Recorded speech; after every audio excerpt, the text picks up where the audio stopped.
स्थानीय स्वराज्य संस्थाओं के चुनाव को लेकर जिले में सभी राजनीतिक दल अपनी रणनीति बनाने में जुटे हैं।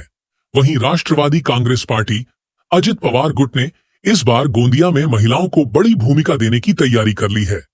गोंदिया शहर में राष्ट्रवादी कांग्रेस की बैठकों का दौर लगातार जारी है। पार्टी हर वार्ड स्तर पर संगठन को मजबूत करने में जुटी है और खासतौर पर महिला मोर्चे को सक्रिय किया जा रहा है। इस बार चुनाव में पार्टी महिलाओं को अधिक प्रतिनिधित्व देने के मूड में है। यही नहीं, नगराध्यक्ष पद पर भी महिला उम्मीदवार को मौका देने की तैयारी चल रही है।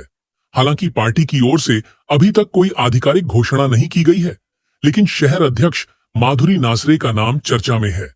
महिलाओं को प्राथमिकता देते हुए पार्टी ने स्थानीय निकाय चुनाव में अधिक से अधिक सीटें जीतने का लक्ष्य रखा है। पूर्व विधायक और प्रफुल्ल पटेल के करीबी राजेंद्र जैन ने दावा किया है कि इस बार नगर परिषद में राष्ट्रवादी कांग्रेस का बहुमत रहेगा और नगराध्यक्ष भी उनकी पार्टी से ही चुना जाएगा। आमचे नेते खासदार प्रफुल्ल पटेल साहेब निर्णय करतील आणि राष्ट्रवादी काँग्रेस पार्टी गोंदियामध्ये नगर परिषदसाठी पूर्णपणे सुसज्ज तयारी करत आहे। प्रत्येक वार्डामध्ये राष्ट्रवादी काँग्रेस पार्टीची बैठक सुरू आहे।